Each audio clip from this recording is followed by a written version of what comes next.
Buenos días, Doc. Hola, buenos días.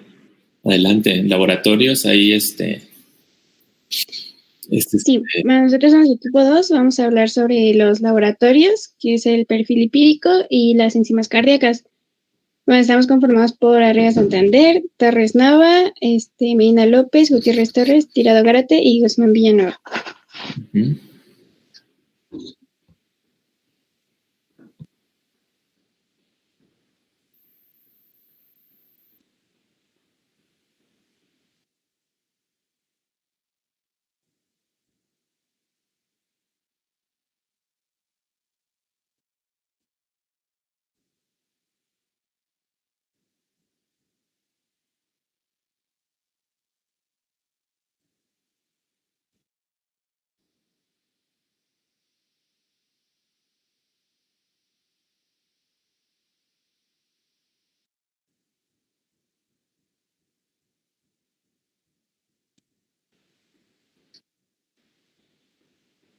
No sé si ya empezaron, pero no escucho que hablen. Vamos a empezar con enzimas. Es que no podía activar mi micrófono. Perdón. Ok, está bien. Ok. Bueno, la primera enzima que vamos a ver es la creatinina quinasa total. Este es un marcador biológico que es muy utilizado para el diagnóstico de las alteraciones miocárdicas y del músculo esqueleto. Tiene un papel muy relevante en el seguimiento del infarto de miocardio en la fase subaguda. Su peso es de 85 kilodaltons y es una enzima con distribución prácticamente universal en todos los tejidos. Podemos encontrar que va a estar presente en músculo esquelético, cerebro, próstata, tracto gastrointestinal, tejido cardíaco y en menos actividad, riñón y diafragma. La CK total se va a encontrar elevada en miocarditis severa e infarto agudo de miocardio, como ya lo había mencionado. Correcto, se llaman isoformas. Cuando hablen de CK, la CK total tiene isoformas, entonces eso significan las la 3, la BB, la MB, son isoformas, ¿verdad? Entonces ese es como el término correcto. Adelante. Bueno, encontramos que los valores normales en hombres son 190 unidades por litro y en mujeres hasta 166 unidades por litro. Esta es una curva en un paciente con infarto agudo al miocardio. La creatinina quinasa total va a empezar a elevarse a las 3 a 6 horas después de que inician los síntomas y va a alcanzar su valor máximo de 18, 20, 30 horas y va a regresar a la normalidad al tercer o cuarto día, que es a las 72 o 96 horas.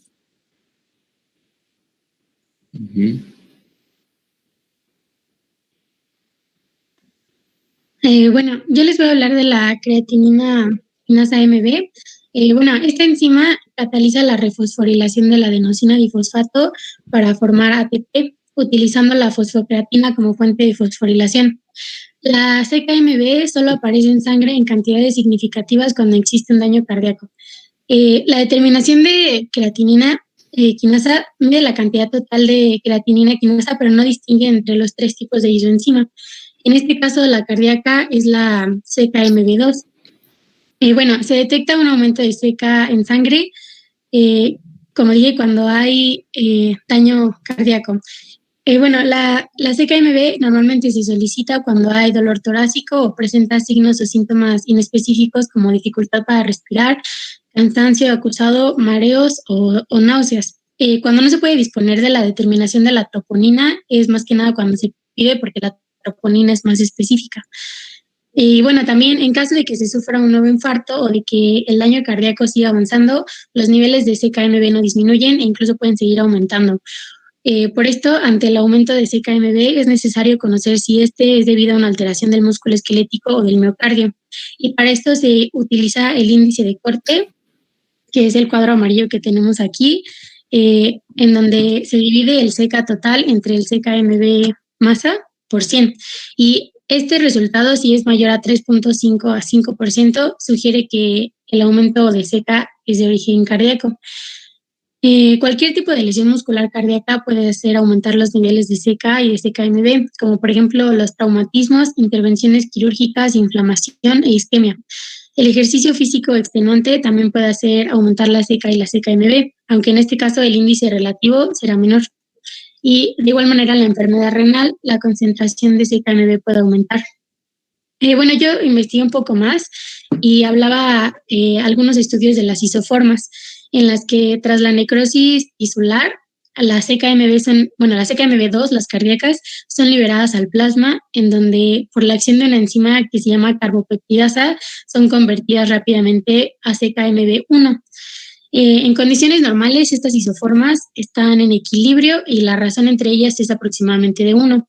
La conversión de las isoformas tisulares en isoformas plasmáticas es más rápida para CKMB2 que para cualquiera de las otras isoformas. Entonces, durante un infarto agudo del miocardio, se libera una gran cantidad de CKMB2 desde el miocardio que no puede ser completamente transformada en CKMB1 en el plasma.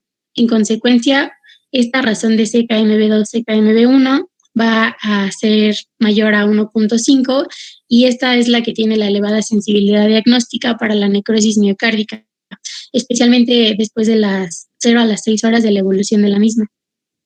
La determinación de las isoformas de la CKMB puede detectar cerca del 100% de las 92% de las necrosis miocárdicas en las primeras 6 horas de evolución de dolor torácico, aunque el valor semiológico más importante es su elevado valor predictivo negativo del infarto agudo del miocardio. Y bueno, en este caso, en esta curva, podemos que la CKMB puede detectarse aumentada a partir de las 4 a 6 horas del inicio de los síntomas, permanece elevada hasta las 12 a las 24 horas del inicio y disminuye a los valores normales hasta las 48 a 72 horas. Pero como dije, si hubo un infarto después de esto, puede permanecer elevada y esto es indicativo de que hubo otro infarto. La que sigue, por favor.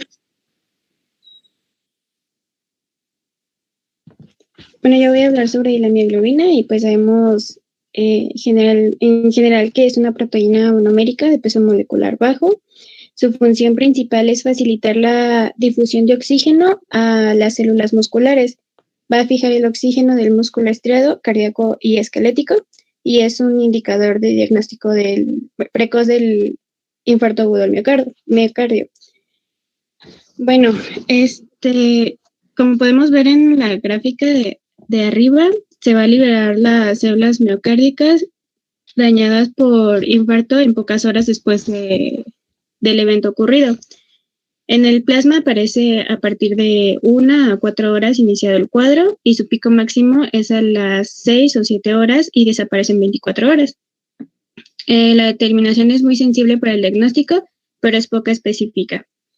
Y solo se debe dar valor a esto si se acompaña de cambios electrocardiográficos del infarto en evolución. Los valores de referencia en mujeres, bueno, encontré que están un poco cambiantes, pero aproximadamente es de 12 a 76 y en hombres de 19 a 92 es más alto porque los hombres tienen como más masa muscular. Y puede haber un incremento de la mioglobina por daño al miocardio, un ataque cardíaco, hipertermia maligna, distrofia muscular, rabdomiólisis, miositis o isquemia del músculo esquelético. Bueno, también encontré que hacer mediciones seriadas va a aumentar como la especificidad y sensibilidad de este laboratorio. Pues se va a tomar al ingreso, luego se debe repetir de 1 a 2 horas, que esto va a aumentar la sensibilidad a un 91%, y el valor predictivo negativo pues va a ser al 100% con 2 clasificaciones entre 2, 3 y 6 horas. Y la sensibilidad es del 100% después de 3 horas posterior al evento, y el valor predictivo negativo al 100% en caso de no existir infarto agudo del miocardio. Y ya, la siguiente, por favor.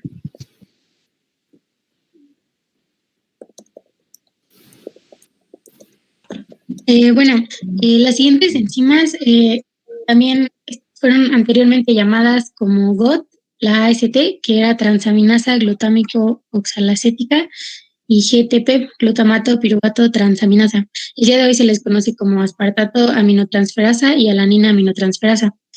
La ALT o la alanina aminotransferasa es una enzima que se encuentra en el hígado y que ayuda a convertir las proteínas en energía para las células hepáticas.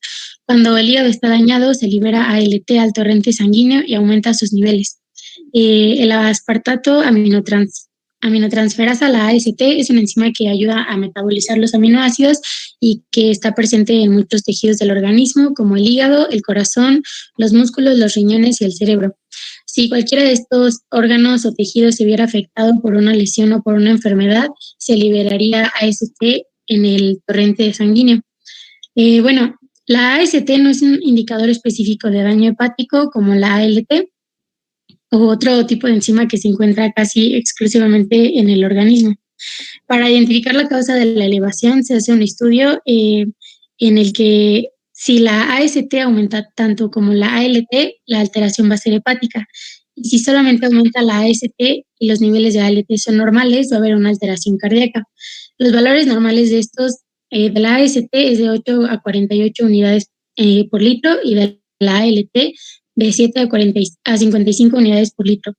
En este caso, en la curva, podemos ver que la aspartato aminotransferasa ante un daño celular del miocardio se observa un aumento entre las 6 y 8 horas después de este episodio, alcanza los niveles máximos después de las 48 horas y retorna a la normalidad en el cuarto y el sexto día. Estas enzimas ya no son tan pedidas en la actualidad debido a que no son muy específicas. Como lo dije anteriormente, se prefiere la CKMB y como primera opción la troponina. La siguiente, por favor.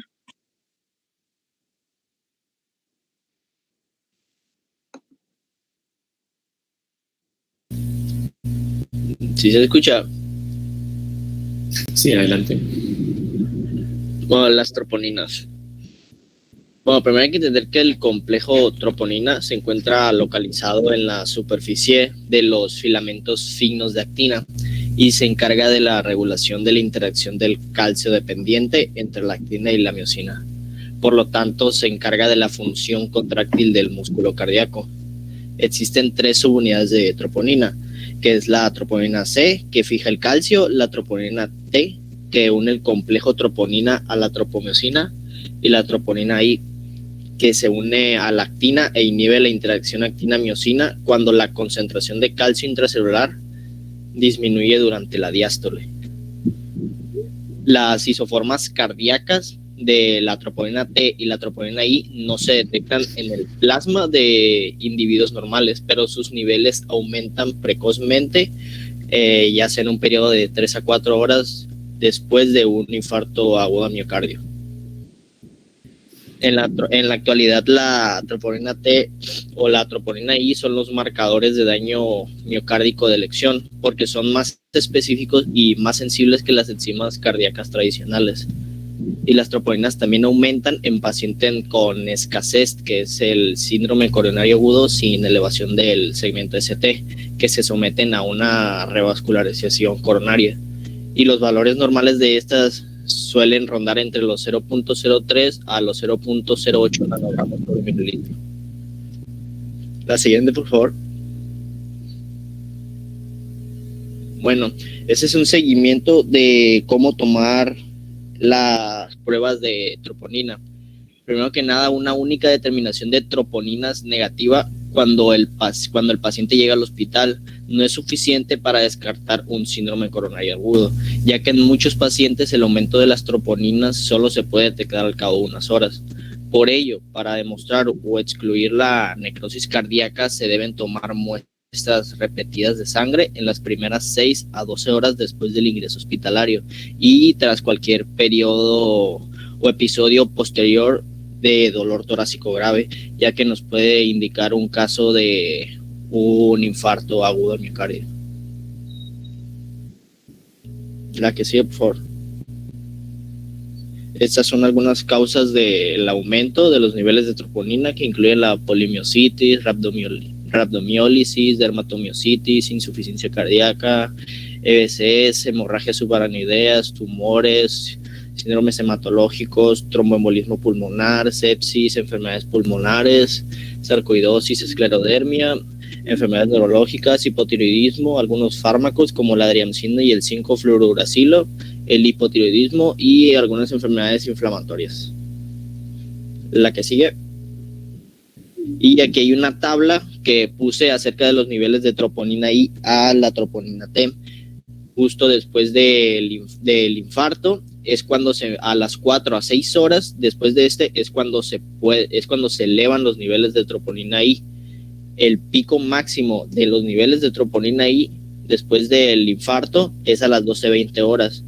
Y se puede decir que el tiempo en el que pueden tomarse las muestras sin que salgan alteradas es de 7 a 9 días, o sea, es un plazo muy amplio que se puede tomar para la troponina I, mientras que para la troponina T es aún más amplio, ya que se empiezan a elevar a partir de las 12-16 horas, el pico es de 34 horas y el tiempo en normalizarse los valores es de 10 a 14 días posterior al infarto. La que sigue.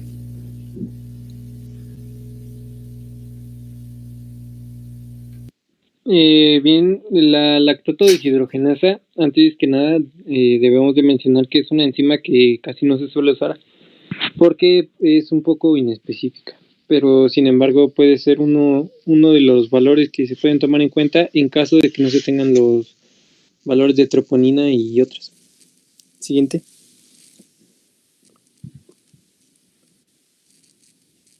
Bueno, la lactato deshidrogenasa como tal se encarga de catalizar una reacción reversible tipo redox, en la que el piruvato es reducido a lactato, esto mediante la oxidación de NAT a NAT.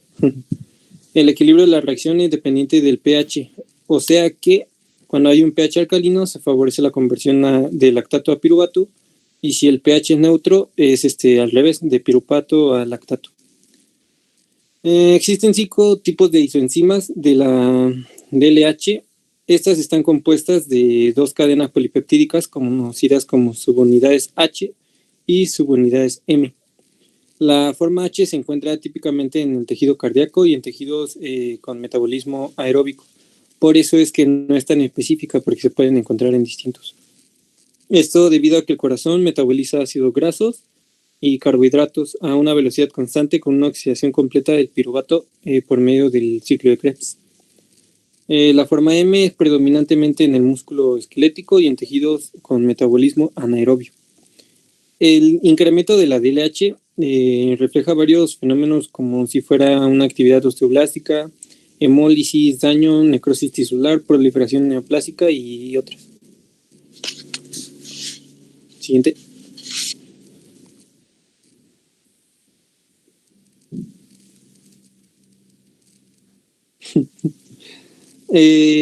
La enzima LDH se encuentra en el citosol de todas las células humanas y por lo tanto tiene un poco de valor disminuido en la especificidad diagnóstica.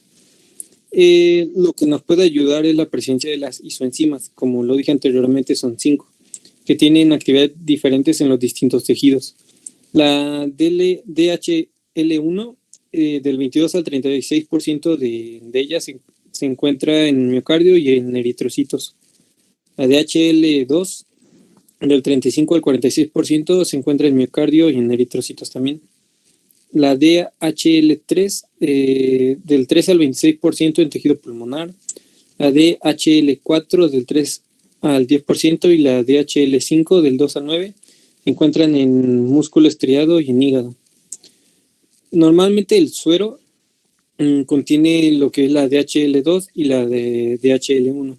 Entonces, si hay un daño al tejido cardíaco, se puede observar una modificación sérica del DHL1 y DHL2, que es lo que se suele checar cuando se utiliza esta enzima para detectar daño miocárdico.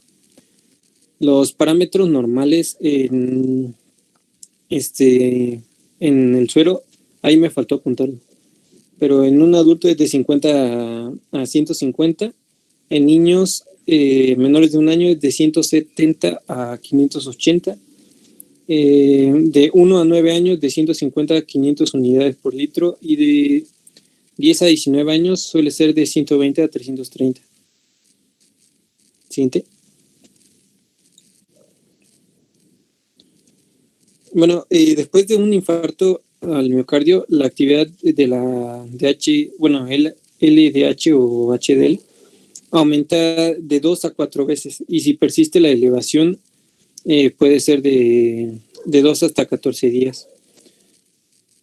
Y bueno, ahí puse una gráfica de liberación, de cinética de liberación, básicamente la que representa la lactato deshidrogenasa de la morada. Como pueden ver, sus niveles se elevan hasta 4, y aquí está un poco exagerado lo de las horas, pero se dice que aumentan desde 2 hasta 14 días. O sea que puede ser un marcador como opcional, porque como lo dije, pues no es tan específico.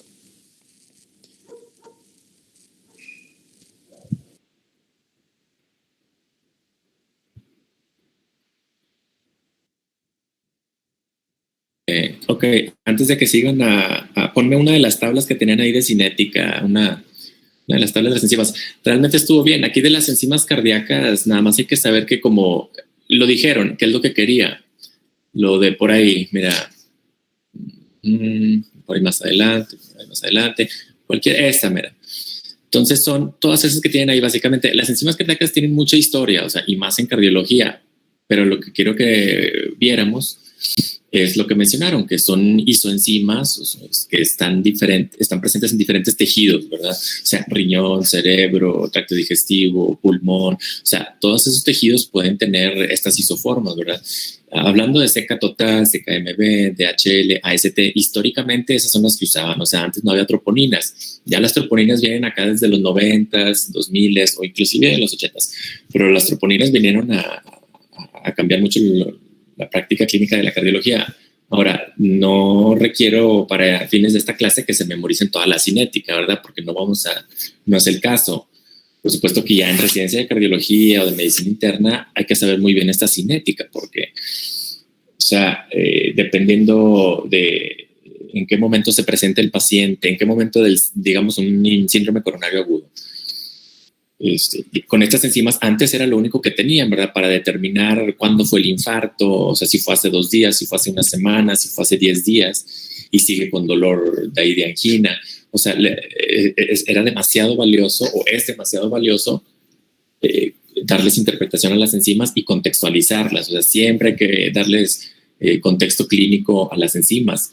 Ya, si tienen curiosidad así de cómo se interpretan, están en las guías de práctica clínica de infartos de las norteamericanas, las europeas y las otras internacionales. Cómo interpretarlas, en qué momento tomarlas, cuándo las vuelves a tomar, los valores de corte. Hay muchos ensayos ya nuevos, sobre todo para las troponinas. Hoy en día, la verdad es de que todavía usamos CK total, CKMB y troponinas, sea I o la T. Generalmente la I. Esas 4 son las que hoy día usamos. Ahora, las troponinas, hay muchos ensayos, o sea, depende de qué laboratorio, pero hay algunos, varía mucho, porque hay algunos que lo miden en suero, miden la cantidad de troponinas en suero en cantidades de nanogramos por mililitro, otras de microgramos por mililitro. Entonces, hay unos ensayos muy sensibles, inclusive ya hay un nuevo ensayo que se llama troponina de alta sensibilidad, o sea, es un ensayo de laboratorio, es un reactivo que detecta cantidades de troponina así ínfimas de microgramos, ¿verdad? O picogramos. Y ya las puedes dar interpretación. Pero sí, mioglobina generalmente no, pero sí lo usaban antes, es la primera en elevarse, ahí están las troponinas. Ahora, en quien habló de troponinas, por ahí pon la de troponinas, la de las causas, creo que es un atraso. Por ahí, la de las muchas causas, esas causas de aumento de troponinas, y esto aplica también para la CK total y para la MB, o sea, como ya vieron, están en diferentes tejidos. Entonces, como son muchas, ¿verdad? Y están mezclados diferentes órganos y sistemas, acá lo que nosotros hacíamos en cardiología es, troponinas elevadas, hay causas cardíacas y causas extracardíacas o causas no cardíacas. Entonces ya te vas buscándolo, ¿verdad? O sea, causas de elevación de troponinas no cardiogénicas o no cardíacas, siempre nos preguntaban eso. Están las renales, enfermedades con EPOC, neumonías, enfermedad vascular cerebral, sepsis, falla hepática, o sea, todas esas son causas no cardíacas de elevación de troponinas. Y luego están las causas cardíacas, ¿verdad? Y dentro de las causas cardíacas hay causas isquémicas y causas no isquémicas. O sea, el paciente puede tener una obstrucción de una arteria coronaria así epicárdica por un trombo ahí, por aterosclerosis, una placa que se fisuró. Esa es una causa isquémica de elevación de marcadores de daño miocárdico.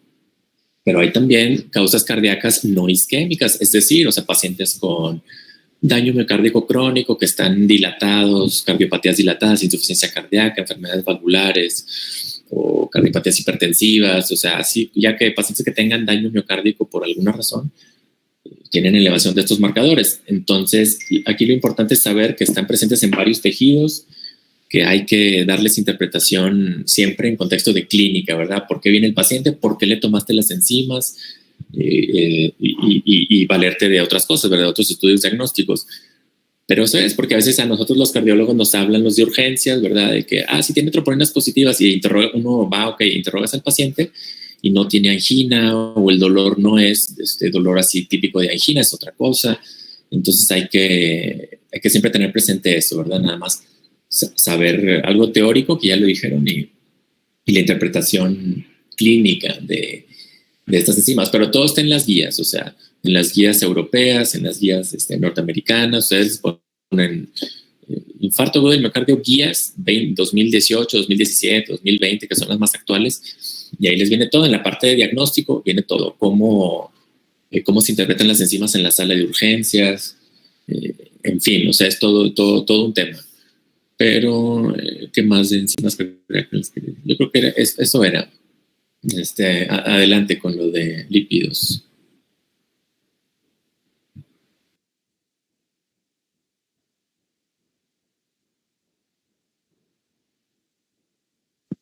Bueno, yo les voy a hablar sobre el perfil lipídico.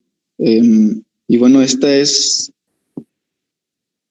un grupo de pruebas o exámenes diagnósticos de laboratorio clínico y se solicitan para determinar el estado del metabolismo de los lípidos corporales. Y se va a cuantificar el colesterol y triglicéridos en suero. Y bueno, vamos a tener que los altos niveles de colesterol se asocian a riesgo de padecer enfermedades cardiovasculares y si tenemos un riesgo alto de enfermedad cardiovascular, el objetivo terapéutico es el CLDL. La siguiente, por favor.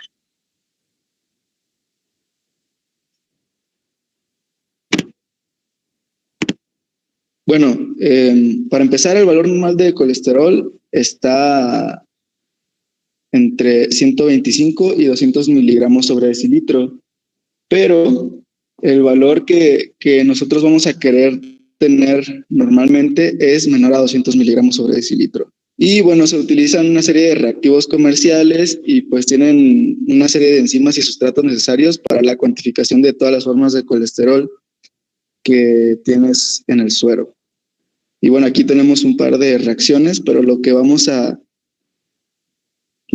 tener va a ser el colesterol total, y aquí tenemos una tabla que nos dice pues que el deseable es el menos de 200 miligramos sobre decilitro. El límite o colesterol moderadamente elevado va a ser entre 200 y 239 miligramos sobre decilitro, y pues el colesterol alto es el que tiene un valor mayor a 240 miligramos sobre decilitro. La siguiente, por favor.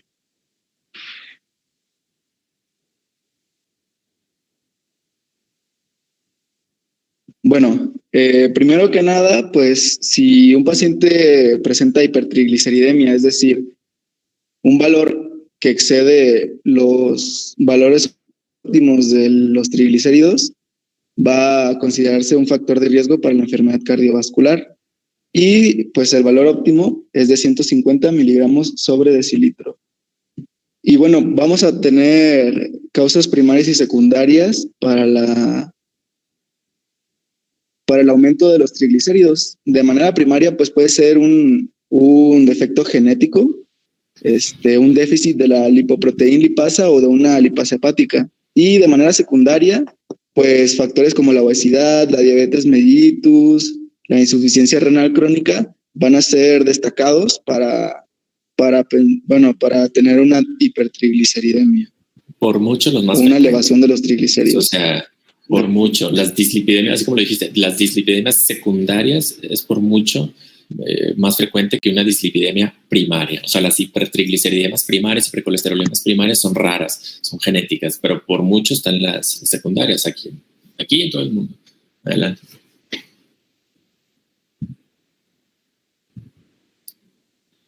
Ok. Bueno, también la siguiente, por favor.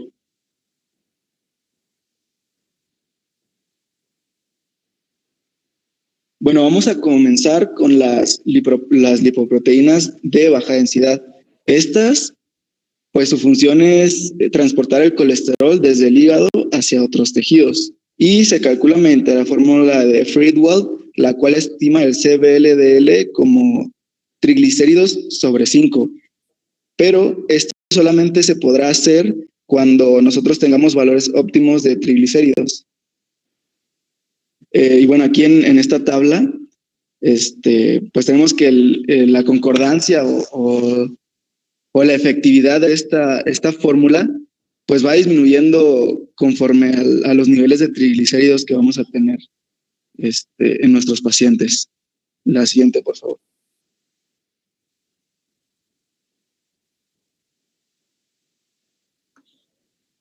Bueno, como lo mencioné al principio, los CLDL son el objeto terapéutico cuando existe un síndrome coronario agudo. Y de acuerdo con el SCORE, que es la tablita que tenemos abajo a la derecha, y se encarga de determinar el riesgo de evento cerebral vascular a 10 años en hombres y mujeres a partir de los 40 años, pues es una clasificación donde se exhibe el procedimiento a elegir para dichos pacientes a partir de su CLDL.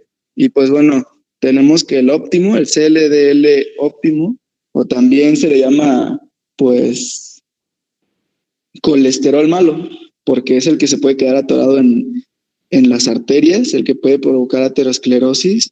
El valor óptimo es un valor menor a 100 miligramos sobre decilitro. El cercano al óptimo es entre 100 y 129 miligramos sobre decilitro, perdón. El límite está entre 130 y 159 y pues el que está alto es mayor o igual a 160 miligramos sobre decilitro. La siguiente, por favor.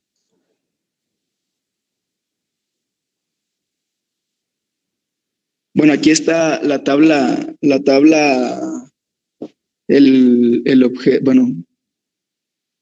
herramienta que se utiliza de acuerdo al riesgo total que tiene el paciente. Por ejemplo, una persona que tiene un score de 1 y tiene un CLDL menor a 70 miligramos sobre decilitro, que es el primero que tenemos, pues no necesita una intervención directa, pues digamos que es un paciente sano. Pero una persona que tiene un riesgo total de 10, o muy alto riesgo, pues lo único que se puede hacer es mantener el CLDL menor a 70 miligramos sobre decilitro. Y esto a partir de la optimización del estilo de vida y dieta, y pues obviamente tratamiento farmacéutico. Y pues como podemos ver en esta última columna, pues un aumento ligero del CLDL en un paciente con score de 10, pues vamos a tener que intervenir inmediatamente porque si no se nos pondría muy grave. Así es, o sea, realmente esta tabla, quédate tantito, esta tabla es muy buena porque no hay que aprendérsela todo obviamente de memoria, pero está muy bien que correlacionemos el nivel serológico de LDL que tenemos y el score de riesgo. Estos scores de riesgo ya están estandarizados, o sea, se usan calculadoras en aplicaciones o en las páginas así web, pero ya están hechos, pues, o sea, no, y los multiplican por factores de compresiones, en fin, el punto es que estos scores los aplicamos mucho para saber qué tan intensivos tenemos que hacer con nuestras recomendaciones y nuestras intervenciones terapéuticas. O sea, si le vas a nada más recomendar al paciente que modifique su dieta y que haga más ejercicio, estamos hablando de ahí de pacientes que quizás tengan 89 de LDLs o 110, 120 de LDLs con un score de riesgo bajo, con un score porque pues no son diabéticos, no son hipertensos, no tienen obesidad, no fuman. Entonces no es lo mismo que uno que te venga con 200 de LDL y que es diabético, que ya tuvo infartos. Entonces según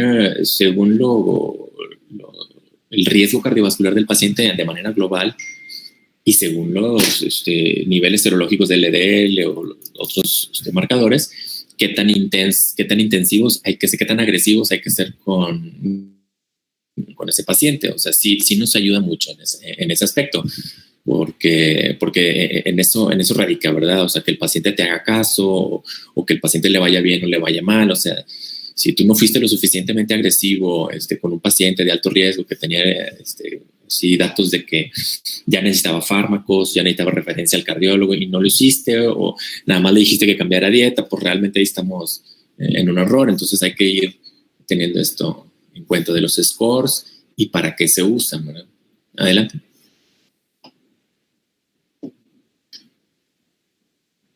Gracias, doctor. La siguiente, por favor. Bueno, tenemos también las CHDL o colesterol bueno, que pues se ocupa de movilizar el colesterol desde los tejidos hasta el hígado. El valor deseable es que sea mayor a 40 miligramos sobre decilitro en hombres y en mujeres mayor a 50 miligramos sobre decilitro. Además de esto, es un factor cardioprotector. Bueno, es un factor protector frente a la aterosclerosis, disculpen. Y es el principal determinante del síndrome coronario agudo. Esto se explica de manera que si no tenemos CHDL, si tenemos unos valores menores a 40 miligramos o 50 miligramos sobre decilitro en nuestro paciente, pues no vamos a tener una forma de transportar el colesterol de vuelta al hígado. Entonces, ahí es donde vamos a tener un riesgo de que exista aterosclerosis o una obstrucción vascular, más bien. Es correcto. La siguiente, por favor.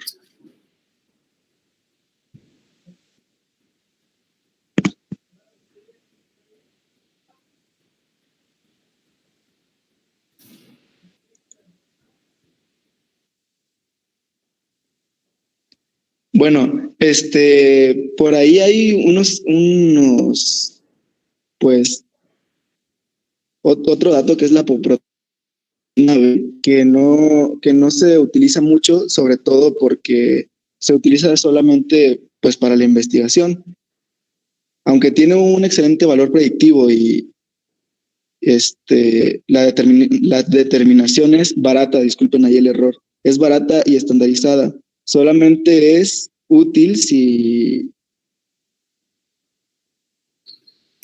los triglicéridos. Tener que solamente en pacientes que están triglicéridos muy grave, pues la apoproteína B va a ser como un indicador, pero pues como ya les dije, en uno de los contras es que está poco extendida este análisis porque solamente se utiliza para la investigación y además proviene de un subanálisis. Entonces, por así decirlo, todavía está en investigación. Todavía no es algo estandarizado como, bueno, más bien no es algo tan al alcance como lo son el colesterol, los triglicéridos, HDL y LDL. Uh-huh. La siguiente, no sé si haya otra, disculpa. A ver. Mira, ahí está. Realmente sí es muy interesante. Bueno, esta ApoB sí ya le les dije, pues. Sí, continúa. Sí, de hecho, pues, como mencioné, solamente pues se utiliza en pacientes con riesgo pues de moderado a muy alto, pues porque los valores de triglicéridos necesarios para que sea efectivo pues son mayores a los normales.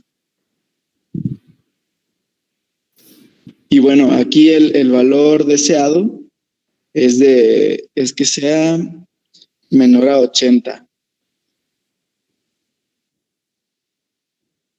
Y ya, creo que es todo. Ok, bien. O sea, aquí la verdad no sé si quiera comentar algo, doctor. Sí, mira, aquí ponen las diapositivas de LDL Bien, realmente lo de lípidos también es todo un tema, o sea, saber de lípidos, saber del metabolismo de los lípidos, de todas las moléculas ahí que van circulando, por ejemplo, estas ApoB, hay ApoE, APO2A, hay muchas apoproteínas, o sea, son macromoléculas, como ustedes lo han dicho. Algunas van libres en el plasma, otras están unidas a otras más grandes, como HDLs, como LDLs, como los ácidos, como los triacilgliceroles, que son los triglicéridos. Entonces, no vamos a entender, o no vamos ahorita a ver todo el metabolismo de los lípidos, ¿verdad? O sea, de hecho hay subespecialistas de endocrinología que se dedican a lipidología, metabolismo de lípidos, o sea, pero si ya hasta los pacientes en la población abierta sabe que el HDL que hay uno bueno y que hay uno malo. Entonces nosotros por lo menos debemos saber ir un poquito más allá. Ya sabemos las razones, que es nomás que no hay que olvidar, ¿verdad? O sea, el HDL es conocido como el bueno porque transporta el colesterol de manera retrógrada, pues, es decir, de los tejidos periféricos al hígado, ¿verdad? Para su metabolismo, para su oxidación. Y al contrario de las LDL, la LDL es una molécula bastante nociva, ¿verdad? O sea, muy grande, se pega mucho a las paredes, tiene muchos componentes ahí proteináceos en su membrana que hace muy fácil que se adhiera a las paredes de los vasos sanguíneos, que genere procesos de oxidación y de inflamación. Entonces, la LDL realmente es el enemigo, ¿verdad? Es el enemigo número uno. Y igual, como las enzimas cardíacas, así ya están en las guías establecidos cuáles son los niveles deseables para pacientes de riesgo cardiovascular bajo, de riesgo cardiovascular moderado alto, o para pacientes en diferentes contextos, así muy específicos. Por ejemplo, los diabéticos, ¿verdad? Un paciente diabético, un LDL, las guías te dicen que abajo de 70, ¿verdad? No diabético, pues abajo de 100. En fin, o sea, varían un poquito los cortes, pero siempre hay que ver todo integralmente, sobre todo qué le vamos a hacer al paciente. O sea, si el paciente le vas a dar algún medicamento, no hemos visto el tratamiento, pero bueno, básicamente son medicamentos que ya los conocen, son las estatinas, son los que controlan el colesterol y las dislipidemias, son las más utilizadas y las más conocidas. Hay muchos tipos de estatinas, unas de alta potencia, otras de menos potencia. Estas son para en cuanto hablando de los LDL. Ahora, para los triglicéridos también hay medicamentos para disminuir triglicéridos y es interesante ir conociendo sus mecanismos de acción, o sea, saber el mecanismo de acción de las estatinas, saber el mecanismo de acción por ejemplo, del ezetimibe, conocer el mecanismo de acción del bezafibrato, te ayuda a entender el metabolismo de las grasas, ¿verdad? O sea, hay unos medicamentos que inhiben que las grasas se absorban a nivel del epitelio intestinal, del borde de cepillo, o sea, inhiben ahí unas enzimas y no se absorbe. Hay otras que actúan a nivel hepático, ¿verdad? Que son las estatinas. Hay otras que actúan a nivel de la síntesis. En fin, entonces, para entender el metabolismo de las grasas hay que leer el tema y también viendo lo de los tratamientos ayuda a entender. Pero para nosotros era dejar en claro eso, ¿verdad? LDLs, HDLs, colesterol total, triglicéridos, y básicamente hay muchos consensos, o sea, norteamericanos, por ejemplo, esta diapositiva que dejaron aquí que dice ATP3, ADA, ACC, CCS, todas esas son sociedades cardiovasculares o paneles de tratamiento y consensos europeos norteamericanos que, bueno, hacen sus encuestas, así como acá en México tenemos el ENSANUT, tenemos las diferentes iniciativas del sector público, ¿verdad? Que hacen los censos poblacionales y dicen, o sea, aquí en México es exageradamente prevalente la dislipidemia, o sea, el sedentarismo, los factores de riesgo, la dieta. Entonces, esto lo van a ver en primer nivel, pero mucho, o sea, el paciente ya sabe, ¿verdad? Que el colesterol alto es malo y entonces ustedes por lo menos deben ir teniendo algo de noción de las dislipidemias, ¿verdad? Más, yo creo que hasta ahí, no sé si tengan aquí preguntas así de enzimas cardíacas o dislipidemias, nada más para ahorita regresar a rayos X y yo darles un poquito nada más 3 puntos de lo de la clase de ayer, pero de aquí no sé si dudas o algo de enzimas cardíacas. Creo que sí cubrimos todo. Doctor, yo sí tengo una pregunta. Sí, adelante. Es que cuando estaba investigando de la AST y de la ALT, la verdad es que casi no encontré nada de información, o sea, creo que ya de plano no está en uso, pero después estuve buscando casos clínicos para ver si estaba en los laboratorios y en casi todos los laboratorios aparecía. Sí. Creo que... Es que las AST y ALT, o antes llamadas TG o TGP, se usaban cuando no teníamos, se usaban para ayudarnos a diagnosticar infartos, síndromes coronarios agudos, pero hace mucho, pues, o sea, son así como que históricas. Esa y la DHL, ya prácticamente nosotros ya casi nos las volteamos a ver, la DHL y la AST-LT. Como vieron ahí en sus diapositivas, se expresan en tejido miocárdico en un poco porcentaje, ¿verdad? Entonces, pero eran muy útiles cuando no había tantos ensayos nuevos pues, de las troponinas. Hablando de AST y DHL, por eso por eso quizás no hayas encontrado tanto de esas enzimas. Digo, actualmente es mucha atención CK total y CKMB y las troponinas, por supuesto. Mioglobina, como es poco específica, realmente tampoco sí la usamos, ¿verdad? Pero mioglobina, AST-LT y DHL ya casi no, todavía se usan, o sea, porque no en todos los hospitales tienen las troponinas, aunque parezca así de increíble, pero sí, o sea, hospitales generales de zona y no se diga Secretaría de Salud o ISSSTES o sector así, bueno, creo que la Marina sí tiene, pero hay muchos que no tienen troponinas, entonces lo único que tienes es TK total, MB, y entonces hay que ir ahí viendo mucho la cuestión clínica, o sea, determinaciones aisladas sin ver al paciente, no hay mucha manera de darles interpretación. Y ahora, siempre mucho ayuda, por eso hablamos de cinética, ayuda mucho, y así lo manejan en las guías, ver cómo se comporta a través del tiempo. O sea, el paciente llega a urgencias así, a la hora 0, ¿verdad? Ahí le puedes tomar una, a la hora otras, a las 3, 4 horas otras, según sea el caso, y vas viendo, ¿verdad? Cuánto aumenta, cuánto disminuye, o si se queda igual, y si el paciente siguió con dolor, o si hizo cambios electrocardiográficos, o ya no. Entonces, nos ayuda, pero siempre lo vamos a poner en contexto. O sea, en los casos clínicos que plantearon en los exámenes, pues las preguntas clásicas eran las de cuál es la primera que se eleva y cuál es la que más dura. De hecho, la que más dura son las troponinas. O sea, las troponinas son de las primeras que se elevan, así junto con la CKMB, inclusive un poco antes, de 0 a 4 horas se van elevando, dependiendo también del ensayo clínico, digo, del laboratorio, ¿verdad? Hay unas que te lo detectan en microgramos por mililitro y hay otras que en nanogramos por mililitro. O sea, un microgramo son 1000 nanogramos. Entonces también depende de eso.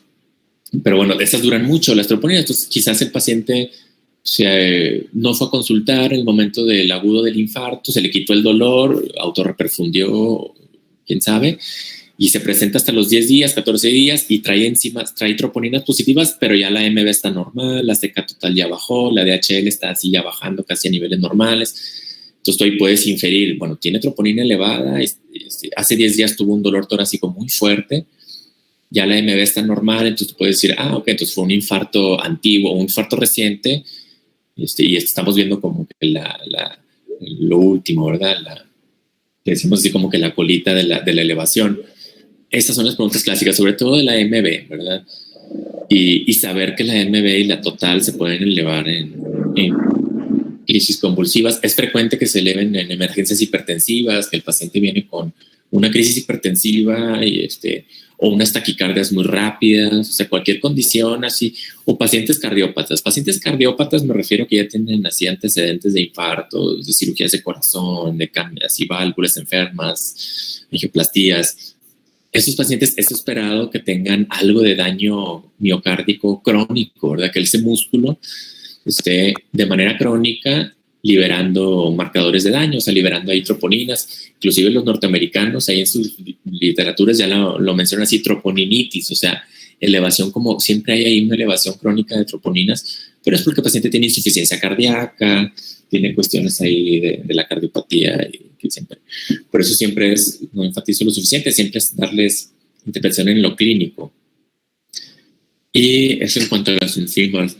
Creo que nada más, todo bien. Digo, no les he dado la clase de infarto, yo se los voy a dar, síndrome coronario agudo, y ya lo vamos a poder entender un poquito mejor, porque Esto fue, digamos, como que la parte teórica. Pero eso es, o sea, realmente las preguntas de examen no van a ser así de las cuántas horas, cuánto dura, cuál se le va primero.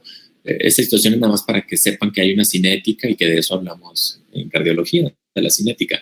Porque todo está en las guías, o sea, en las guías europeas ya está todo muy estudiado, muy bien establecido, los cortes. Entonces, pues no tiene caso que se lo aprendan así de memoria, pero es eso.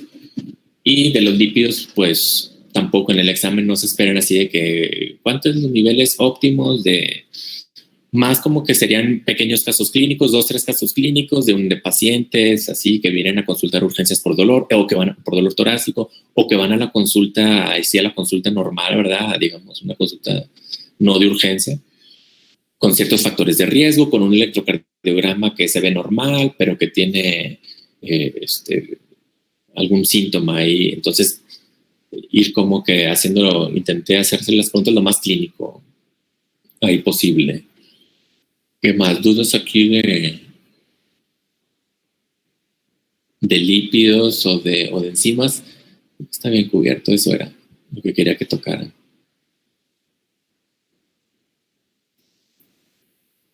Hay muchos tratamientos, o inclusive ahora salieron nuevos,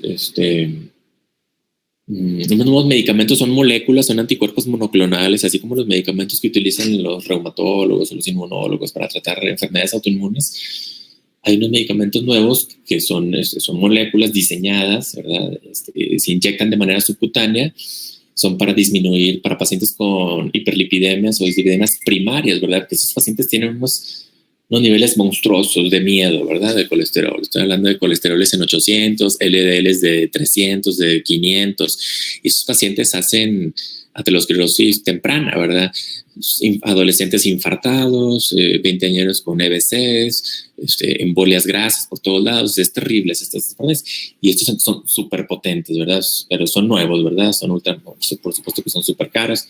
Porque históricamente eran las estatinas, pravastatina, atorvastatina, rosuvastatina, casas comerciales, unas ya se venden genéricas, unas son más caras que otras, y bueno, son muy bien toleradas las estatinas. Realmente también hay unas preguntas muy, muy famosas ahí de los efectos pleiotrópicos de las estatinas. O sea, ¿alguien sabe el mecanismo de acción de las estatinas ahí en el hígado? ¿Cuál enzima inhiben? Creo que ya lo he mencionado. La HMG-CoA. Exacto, ese es uno de los efectos. Hay muchos otros efectos, ¿verdad?, que le llaman los efectos pleiotrópicos. O sea, aparte de inhibir la HMG, CoA reductasa, que es la que se encarga de la síntesis del colesterol, tienen efectos antiinflamatorios, antioxidantes, a nivel de placas que ya se encuentran así en las arterias, así en las capas medias, que ya están ahí las estrías grasas formándose. Al momento de dar tratamiento crónico con estatinas, se estabiliza, digamos, se estabilizan, dejan de progresar esas estrías grasas, entonces estabilizan la placa, son antiinflamatorios, mejoran ahí, son como unos 8 o 9 mecanismos que se le conocen a las estatinas. Es lo que se les pregunta. Y bezafibrato lo van a escuchar mucho, muchos pacientes lo toman. Bezafibrato, fenofibrato, son medicamentos que utilizan para disminuir los triglicéridos. Ahorita se me olvida el mecanismo de acción de los fibratos, pero ahí por ahí chéquenlo. ¿Qué más del tratamiento? Estatinas, fibratos. Y bueno, también pueden escuchar el ezetimibe, que se los mencioné. Ese es el que inhibe una enzima que está ahí en el borde del cepillo del intestino delgado e inhibe y evita que se absorban las grasas. Ese es el ezetimibe. También hay otros, ¿verdad?, como el orlistat, que también inhibe ahí la absorción de las grasas. ¿Qué más de lípidos? Y bueno, estos medicamentos nuevos, ¿verdad? Porque bueno, hay pero te digo, las mayorías son dislipidemias secundarias, y esas son secundarias ¿a qué? A malos hábitos dietéticos y malos hábitos de vida. O sea, aparte que los latinoamericanos y los mexicanos estamos genéticamente como predispuestos, ¿verdad? Tenemos una carga genética ancestral o genética muy importante para enfermedades cardiometabólicas. O sea, ya está así escrito, los latinoamericanos tenemos un riesgo elevado, ¿verdad? A diferencia de los nórdicos o de los asiáticos, ¿verdad? Ellos padecen de otras. Bueno, nuestra genética es, ya nada más por ser mexicanos y latinoamericanos, ya tenemos algo de riesgo para desarrollar aterosclerosis. Hay fenotipos de la enfermedad muy agresivos, hay otros no tan agresivos. O sea, hay unos pacientes que les van a disminuir los LDLs y les van a subir los HDLs con puras medidas dietéticas, ¿verdad? Con puro ejercicio. Y hay otros que para nada, ¿verdad? Es muy difícil, ¿verdad? Es muy difícil, sobre todo si son pacientes pues, que nunca han hecho ejercicio, que tienen 60, 70 años, con problemas con artrosis, problemas posturales, de la espalda, dolores crónicos. Esos pacientes no los puedes poner a hacer ejercicio y tampoco, o que no pueden cumplir dietas muy estrictas, nunca van a bajar, ¿verdad? Así con esas medidas. Hay que tomar medidas farmacológicas. Y bueno, mucha gente a veces pues no quiere tomar medicamentos, porque si le das una estatina y dice, ¿hasta cuándo? Pues no sabemos, ¿verdad? 3, 6 meses, vamos viendo cómo se comportan los lípidos. Pero sí, o sea, la gente no puede andar con LDLs en 150, 180, 200. Eso es terrible, ¿verdad? Y el colesterol total también. Triglicéridos sí pueden bajar mucho con ejercicios. Esos son más fáciles de controlar con dieta y ejercicio, los triglicéridos. Porque mucho de los triglicéridos va en función de la ingesta de carbohidratos. O sea, aquí la gente come mucho carbohidrato, ¿verdad?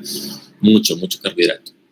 De todo tipo. Y eso al final, todo el exceso calórico a expensa de carbohidratos, pues se termina convirtiendo en triglicéridos, o sea, y andan viajando así por los tejidos. Entonces, hay que siempre tener en mente eso, ¿verdad? Que el paciente siempre hay que recomendar dieta y ejercicio, pero pues, no siempre va a funcionar y hay que individualizar el tratamiento en cuanto a las dislipidemias. Les voy a compartir un poco de pantalla para verlo de nada más unos 2-3 puntos de lo de rayos X. Mi presentación de rayos X es casi la misma, o sea, casi las mismas imágenes que dieron las de ustedes, entonces nada más puntualizar algo.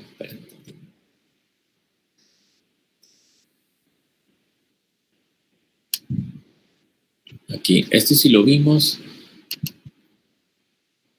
Esto bien, lo del borde derecho, que son las cavas y la aurícula, el ventrículo derecho ahí está, en sobrepuesto, digamos, eso lo mencionaron bien. El trayecto de la aorta, acuérdense que acá del lado, el perfil izquierdo, o sea, por acá está vena cava, pero también en caso de que esto se dilate o se ensanche, podemos ver un ensanchamiento mediastinal y puede ser aorta. Acuérdense que el botón aórtico es esto, lo estamos viendo de frente, por eso se ve nada más como un círculo. Pero imagínense cómo lleva el trayecto de la aorta, o sea, la aorta sale, da la vuelta hacia atrás y luego ya esa porción descendente. Superficie, chéquense cómo está la aurícula aquí espacialmente, esas imágenes me gustaron se puede ver bastante bien dónde está localizada la aurícula posterior, 4 venas pulmonares y el ventrículo. Entonces, por eso a veces aquí está el tercer arco que decíamos, en casos de que por aquí está la mitral. Entonces, si está estenosada la mitral, lo que se va a dilatar, pues es esto, ¿verdad? Puede ser orejuela. La respuesta sería orejuela, pero pues de orejuela a aurícula izquierda. Realmente por eso dicen, bueno, ¿por qué no aurícula izquierda este arco? Pues sí puede ser aurícula izquierda, ¿verdad? Nada más que la bibliografía dice que lo que se alcanza a ver acá cuando se abomba esto sería orejuela. Ventrículo izquierdo, orejuela, tronco de la arteria pulmonar y arco aórtico. Ahí están todas las estructuras sobrepuestas. Es como repasarlo. Estas sí las dijeron bien, las oblicuas. Además quería que vieran por acá el traigo de varios. Esta también esta es igual. ¿Dónde puse? Lateral izquierda, no, derecha. Las oblicuas, de hecho ya casi no las pedimos. Todavía en el Instituto de Cardiología las pedíamos en la consulta porque es un recurso muy barato. O sea, de entrada esto no es clase de radiología, pero acuérdense que la radiografía simple de tórax es un estudio con muy baja sensibilidad. Es muy específica, pero baja sensibilidad. Lo mismo similar para el electrocardiograma. No creo que lo tenga más adelante. Chéquense cómo le decía, para ver ventrículo derecho es la lateral izquierda, ¿verdad? Para ver si está dilatado, si se acerca al esternón, si se pierde este espacio radiolúcido, pues es que el ventrículo derecho, que es la superficie más anterior, o tracto de salida del VD, se está acercando acá. A la izquierda, esto es así como que lo de la silueta cardíaca que lo dijeron bien, ahí está, A más B entre C, los grados, no son así arbitrarios, este sería importante, ¿verdad? Arriba de 0.5, ya esto ya sería así como muy fino realmente, y chequen nada más, o sea, este es un neonato, o sea, chequen la cavidad torácica y el corazón, ¿verdad? O sea, gigante, estos son cardiopatías congénitas seguro, ¿verdad? Y acá, ventrículo cardiomegal, a expensas de las dos siluetas cardíacas, como el ápex y esta superficie del ápex del cono está llegando prácticamente a la pared torácica. Chequen, este también del Guadalajara es nada más para darle importancia de hacer siempre placas comparativas. O sea, este es un mismo paciente antes de tratamiento y después de tratamiento médico para insuficiencia cardíaca. Tenía un A y un B y un C de tanto, que era con síndrome cardiorrásico, le empezaron tratamiento, diuréticos, vasodilatadores, betabloqueadores, IECAS, antagonistas de mineralocorticoides, tratamiento para falla cardíaca. Y a los 6, 8 meses, al año, se reduce, ¿verdad? O sea, nada más para demostrar la importancia. O sea, siempre que les muestren una placa, pregunten si el paciente tiene una previa. Y si hay mucha diferencia entre una y otra, pues va a ser muy útil. O sea, les va a dar mucha información. Siempre pedir una previa. Una fecha que... este es el que le quería... No sé si lo mencioné ayer, el signo de doble silueta cardíaca. Probablemente sí. Pero es que es muy... es como frecuente verlo. Así se llama. Signo de doble silueta, creo que no lo puse aquí, pero habla de esto, crecimiento o dilatación de aurícula derecha. Hasta aquí están las dos flechas y están apuntando a las dos bordes de las aurículas. Esta es la aurícula derecha que está notablemente dilatada. Desde que vemos la silueta cardiotorácica ya vemos que está dilatado. A expensas de, sobre todo, silueta, perfil derecho, con una punta redondeada y un poquito desplazada hacia el lateral, un ápex, que pudiera hablar de dilatación de ventrículo derecho. También está redondeado, también puede ser hipertrofia del VI, o sea, pueden ser varias cosas. Pero aquí hay que enfocarnos en esto. Y chéquense como hay otro perfil aquí. O sea, este es aurícula derecha y aurícula izquierda. O sea, como que se infla como globo la aurícula derecha y atrás te deja ver con otra radiolucidez o otro tono la aurícula izquierda. Es frecuente y es frecuente que lo pregunten en los exámenes. Pues se las quería mencionar. Signo de doble silueta cardíaca es sugestivo de dilatación de aurícula derecha. Y es fácil verlo. Dirección ventrícula derecha, ya lo decíamos, este es el signo, el que se acerca al esternón en un lateral, o acá, ¿verdad? El ápex, en lugar de estar en su posición habitual normal, abajo a la izquierda y anterior, está desplazado superior y quizás un poco lateralmente. Se mueve un poco. Aurícula izquierda es recordar otra vez mencionar lo mismo, acá estamos. Ventrículo izquierdo, esta puede ser orejuela o aurícula izquierda, en presencia de enfermedad mitral, que está por aquí. La imagen de 4 arcos. Ahí está. Y aquí le ponen aurícula izquierda, pero les digo, o sea, no clavarnos tanto con que es aurícula izquierda o es orejuela izquierda. Pues sabemos que la orejuela es parte de la aurícula. Nada más que siendo estrictos, es orejuela. Aquí está, es la que quieren que vean. Aurícula oblicua anterior derecha. O sea que el chasis del paciente está pegado al lado derecho del paciente y el lado le está llegando por el lado izquierdo el rayo. Y aquí se ve el trago de vario. Este es el esófago, tercio superior, tercio medio, tercio inferior. Y vemos como en la unión del tercio medio con el tercio inferior está desplazado y está disminuida la luz, ¿verdad? Entonces eso rechaza hacia atrás y disminución de la luz del tercio inferior del esófago. Aquí está aurícula izquierda.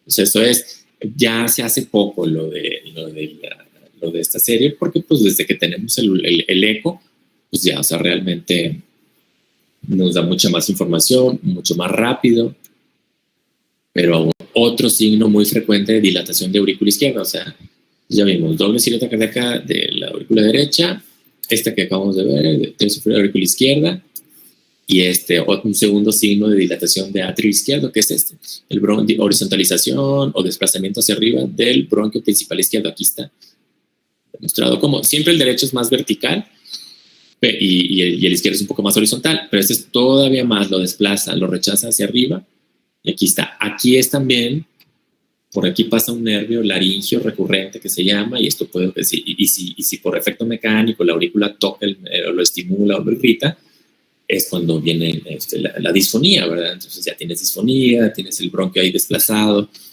ya haces la del trago de vario y está ahí con el signo clásico, pues ya existe el diagnóstico de dilatación de aurícula izquierda y ya vas correlacionando, ¿verdad? Cómo se escucha, cómo está el soplo, el electro, para ir viendo causas, ¿verdad?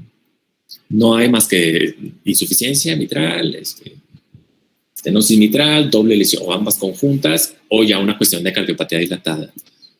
Que más dilatación del VI, bueno, también lo mencionaron, ¿verdad? Nada más se mueve el ápex, se va hacia abajo. Puede estar hipertrófico, esto estuvo bien que lo mencionaron muy bien. Hipertrofia, el ápex se ve redondeado como semicírculo y dilatación pura nada más pues se va hacia abajo, ¿verdad? En lugar de estar en su posición habitual, se rechaza. Acuérdense que el ventrículo izquierdo está por acá, ¿verdad? Si dilatas esta cavidad, el ápex se va hacia abajo. Si dilatas el BD, el ápex sube. Entonces, son desplazamientos del ápex, que son los que puedes palpar. Que ese es el único énfasis que les iba a hacer yo en la clase de exploración física, que aquí pones tu mano a nivel de la línea media clavicular, quinto espacio, empiezas a buscar, bueno, no, acá abajo, quinto, puede ser más abajo, el latido del ápex, y ahí tú lo puedes palpar, si está desplazado hacia arriba, lateral, si está acá, o cómo se siente también, si sientes un latido sostenido, ya te vas imaginando que es un ventrículo hipertrófico, y lo auscultas, escuchas un cuarto ruido, en fin, vas haciendo correlaciones. Pero eso estuvo bien. Estas no se ven tan bien. Dilatación de ventrículo izquierdo, esta no se ve bien. Son del libro, es que son del Brownwell. Dilatación de aorta, bueno, esta es otra de la lateral. Yo les decía que podemos ver muy bien la aorta en la lateral.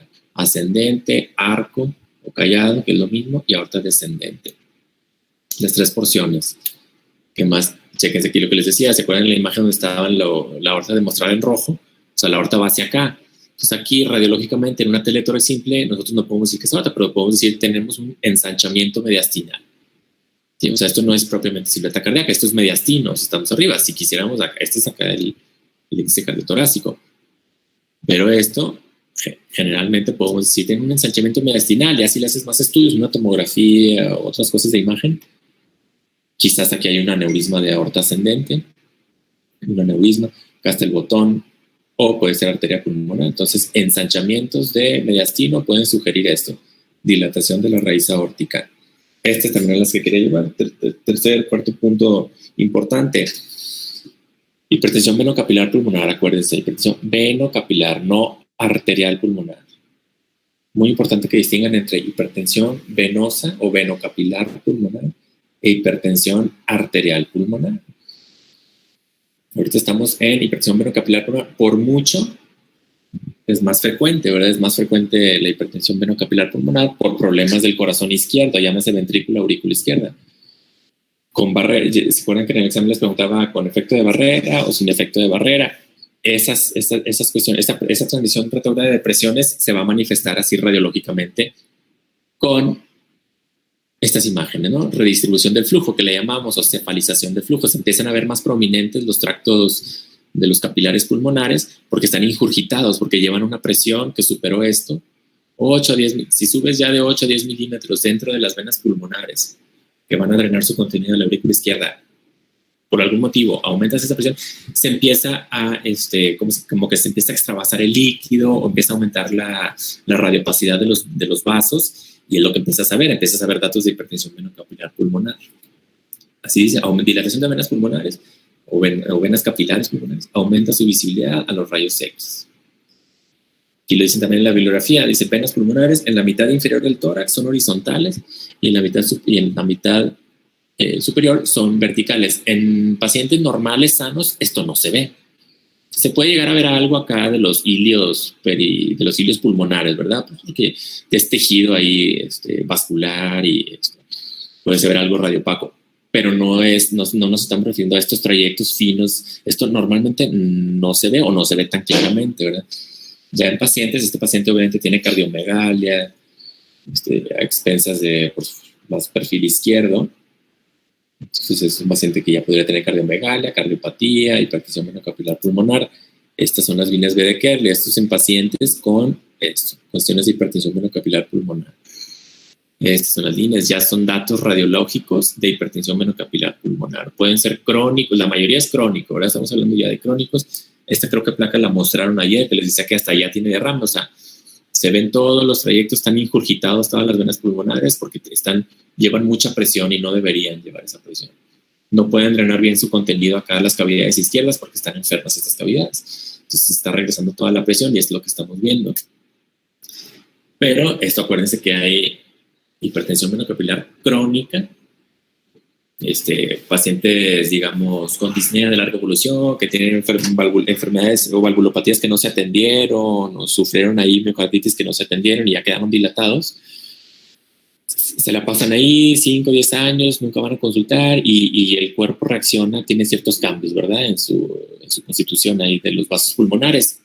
se dice que pasa esto, vasoconstricción refleja de las regiones basales, entonces todo el flujo se va hacia las regiones apicales de los pulmones, es lo que le llamamos cefalización de flujo. Entonces, cuando lo vean por ahí, a eso se refiere, ¿verdad? Pacientes que tienen esto de manera crónica, hipertensión venocapilar crónica, hacen vasoconstricción refleja en las regiones basales y redistribuyen todo el flujo hacia las regiones apicales, que es por eso que se ve acá muy prominente, ¿verdad? Vasoconstricción acá refleja, pero esos son crónicos, ¿verdad? Esos son datos radiológicos.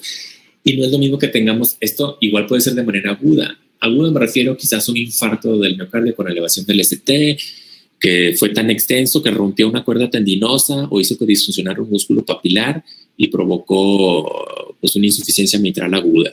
Eso es gravísimo.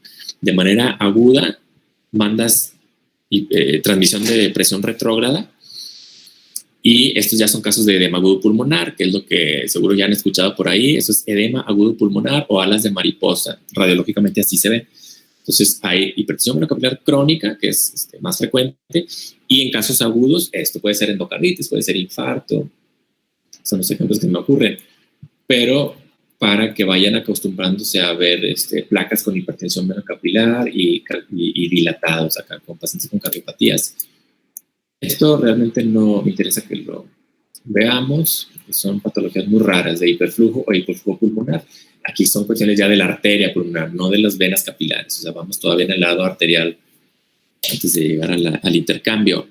Estas son las que quería llegar. O sea, chequen hasta dónde puede llegar una silueta cardíaca. Estas son placas que yo tomé durante mi residencia, que se me hacían interesantes y les tomaba fotos, así como los electros. O sea, chequen nada más el tamaño. O sea, índice cardiotorácico, pues no sé, arriba de 7.70. Y así llegan, o sea, para que vean que esto puede ser crónico, chequen cómo están cefalizado todo el flujo, se ven acá todos los trayectos vasculares, entonces este paciente tiene hipertensión venocapilar pulmonar crónica, obviamente, tiene cardiomegalia severa a expensas de las dos cavidades. Ahora, ¿cómo sabemos si no es derrame pericárdico? Pues obviamente ya vas viendo el contexto clínico. Estos son pacientes valvulares que nunca se atendieron, que quedaron súper dilatados. Por supuesto que estos pacientes ya están fuera de cualquier tratamiento intervencionista, quirúrgico. Estos pacientes muy crónicos. Les estoy enseñando los extremos, pero para que vean hasta dónde puede llegar la cardiomegalia. Aquí hay otra, esto también es del instituto, de la consulta. Es que nada más cardiomegalia global, a expensas de silueta derecha, quizás hasta pudiéramos ver doble silueta aquí, quizás con mucha imaginación, ¿verdad? Por acá atrás pudiera estar la aurícula izquierda y este es borde de aurícula derecha. Entonces, doble silueta acá, chequen cómo está el ápex acá, normalmente debería estar como por aquí, ¿no? Está desplazado hacia abajo y hacia lateral, o sea, puede ser ventrículo derecho, puede ser ventrículo izquierdo. Para ir más o menos, chequen aquí, inclusive se ve un poquito el bronquio, la radiolucidez del bronquio principal izquierdo está horizontalizado. Aquí tenemos un arco, quién sabe qué sea, puede ser, iba a decir aorta, pero pues la aorta debería estar por acá, puede ser aorta, puede ser una aorta dólica o así muy desenrollada. Y esta hasta acá ya es ventrículo izquierdo, severamente dilatada estos pacientes. ¿Qué más? Chequen nada más otras placas, o sea, cómo pueden llegar. Aquí son pacientes, estos alambres, estas imágenes son alambres con los que cerraron el esternón, son pacientes postoperados de cambios valvulares. Mira aquí estas radiolucideces, estas radiopacidades son válvulas, son prótesis valvulares, probablemente están en posición aórtica y pulmonar, no, aórtica y mitral quizá esta, pero estos son los alambres de la esternorrafia que le llamamos, ¿no? Chequen nada más la cardiomegalia que tiene, global. Por aquí se ve el bronquio izquierdo. ¿Qué más? Chequen botón aórtico acá. Ventrículo izquierdo, dilatado, redondeado. Acá está, chequen el ápex hasta acá abajo. Este es un tórax centonel. Miren cómo está la imagen como en campana. Pudiera tener EPOC. Chequen también tiene datos de hipertensión venocapilar pulmonar. Aquí está toda la redistribución del flujo. Pudiera tener EPOC también, porque tiene datos así de EPOC. ¿Qué más? Chequen este es de la raza, del seguro. Este es un marcapaso, así los van a ver. Este es el generador y salen los cables. Estos cables llevan un trayecto intravascular en la vena subclavia, caen aquí a la innominada, vena cava, entra un cable a la aurícula y se clava en el músculo auricular y otro cable baja hasta el ventrículo derecho y lo clavan en el miocardio y empiezan a estimular. Lo programan la sincronización entre los estímulos y bueno. Entonces es un paciente sumamente dilatado. Esto también, o sea, sí, de buenas a primeras no sabemos si es un derrame, pero sabemos que es cardiomegalia global. ¿Verdad? Hay que hacer correlaciones, ¿verdad?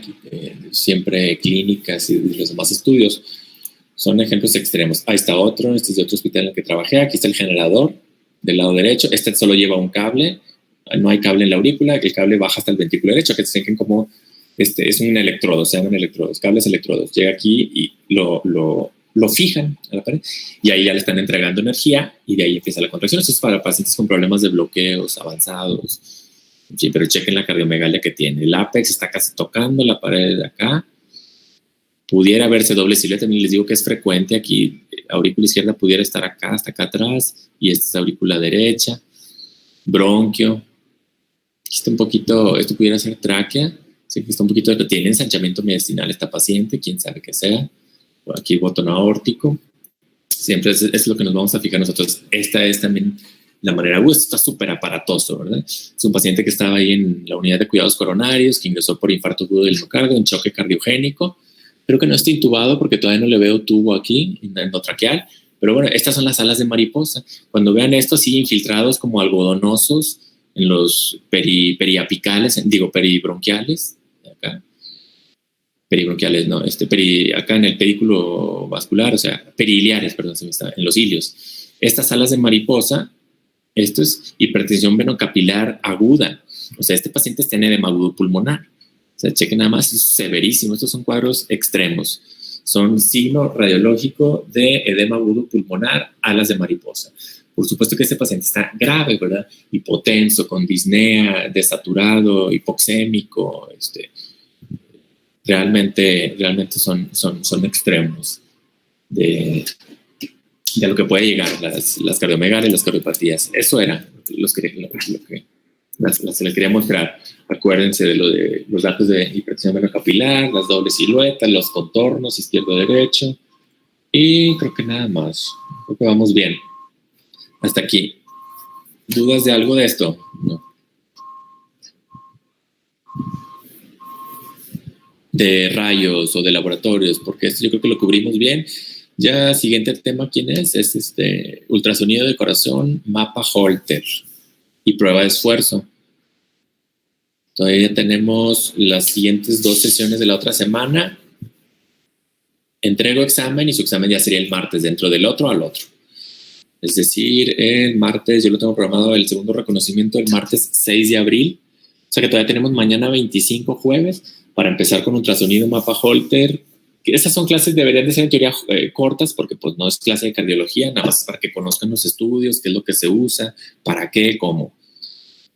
Lo mismo para los otros temas de cateterismo cardíaco y estudio electrofisiológico. Prueba de esfuerzo y medicina nuclear. Son 3 lo que nos quedan entonces. Son 3, ¿verdad? Ultrasonido, prueba de esfuerzo y cateterismo. Pues podemos ver mañana, vamos a adelantarle, ¿no? Seguro podemos terminar uno de los temas, que es el de ultrasonido mapa Holter, y podemos empezar, quizás inclusive hasta terminar lo de prueba de esfuerzo. Ya cateterismo cardíaco y estudio electrofisiológico, hay que verlo, pero necesitan saber Pero todavía tenemos las de las sesiones del 31 y del 1 de abril, o sea, mañana y las otras 2. Podemos ya terminar y a ver si porque el tercer reconocimiento está muy cargado, ¿verdad? O sea, voy a empezar yo con hipertensión arterial y con cardiopatía isquémica, pero llámese infarto y crónico. Los primeros 2 temas del tercer reconocimiento los doy yo, así como está en el documento del Google Classroom.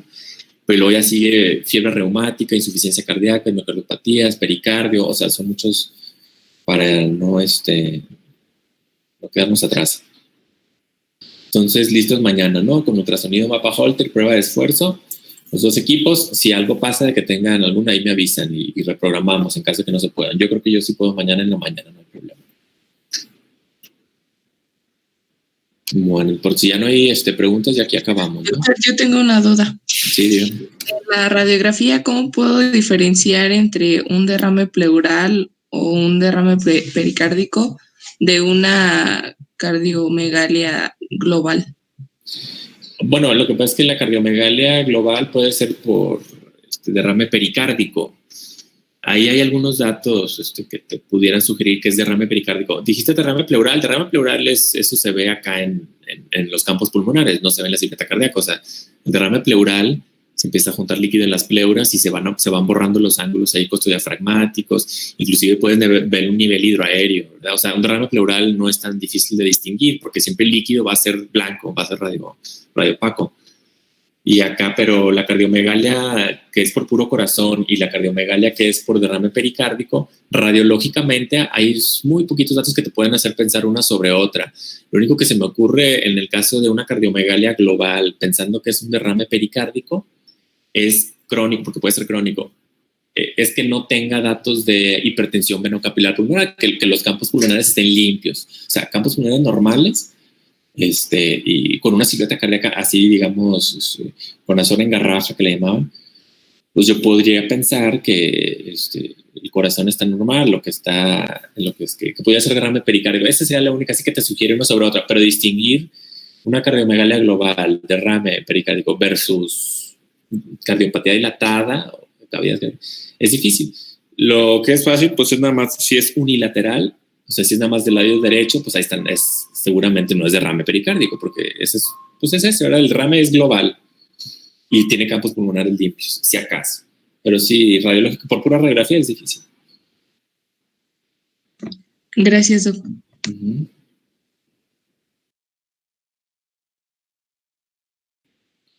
Ok, ya si no hay preguntas, ya pues hasta mañana, ¿no? Nos vemos igual a las 9.